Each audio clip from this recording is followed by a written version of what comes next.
And so part of what I'm interested in hearing from you is how you look at the sort of art or practice of being a moral person, if you will.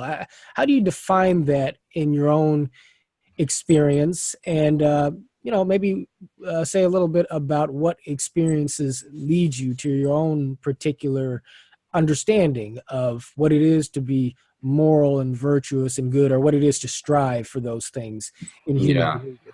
Yeah. Yeah, I've thought about this, obviously, as most people have, quite a bit. Mm. And I come from a scientific background. My dad was a scientist, and Mm. we didn't, there wasn't, we did not have a religious household. Mm. Um, and And so bringing morality, and I know they don't have to be intricately tied, but often they are. And that's how I guess I've thought about it.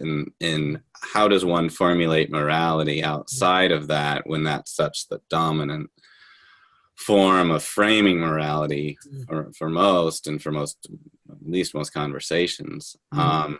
And there is a secular effort today, and I think a long-standing one, actually. It's not just contemporary, Yeah, but to it's provide another framework for being able to, or at least a complementary framework for being able to discuss these sorts of issues. That's has scientific integrity and doesn't necessarily need to be tethered to a religious parlance.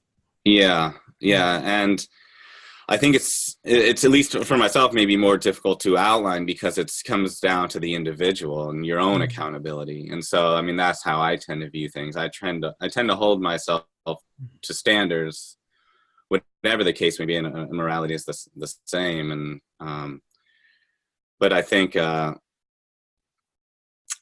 think it can be. Applying it to a bigger scale, I think is tough. I think it becomes less of a individual accountability, more of a community accountability. Mm. And so I guess tying ourselves to our evolutionary, Mm. ropes that make us better people in the eyes of our community. I think that's how I start to see that if you take it higher than the individual. Mm. And Right. I'm not sure if that's answering your question, but that's kind of that's what it brought up for me. And that's how I view that in this part of the conversation. Well, it definitely speaks to something that I think is important in that vein. And as a matter of fact, Adam Smith, the philosopher Adam Smith, who most people know is the author of The Wealth of Nations, he also wrote a comprehensive compendium on of moral observations, moral philosophy, prior to that, called The Theory of Moral Sentiments. And in that book, one of his basic positions is that we conduct ourselves morally and find ourselves sort of, I guess, ascending to a higher place of moral clarity or resolution within our own conscience and behavior uh, by sort of reflecting within our own minds back on some sort of outside observer. He wasn't necessarily arguing that there was a God looking at us by any means, but he was simply saying that part of the way we evaluate ourselves morally in an internal way is by imagining, even if subconsciously, how external observers would perceive us and so forth. And so that would tend to sort of reflect out into our actual relationships with a broader community and so forth. So I definitely think that that's a key observation that you make with respect to that.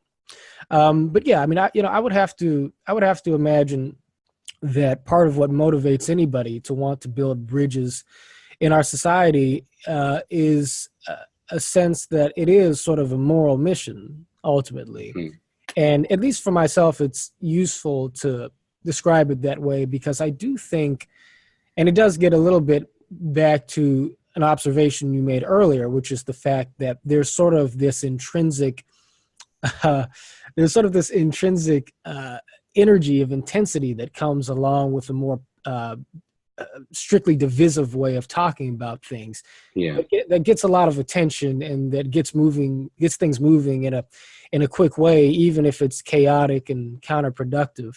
But I don't know if there's really kind of a language of centrism per se or of moderation that can have that same effect. But I do think that it may be that even if it winds up being sort of a synthesis or a harmonizing of traditionally religious and secular humanistic sort of language, that there may be a moral language that perhaps we're in the process of discovering that might allow us to sort of rise to counteract and to rise above the energy of that traditionally polarizing rhetoric, a language of morality, which I think that Dr. King, and I think you could say similar things about John Kennedy and Abraham Lincoln and others, but I think that Dr. King demonstrated in his eloquence and his sort of grandiose, in his grand but also earnest and sincere sort of, moral oratory.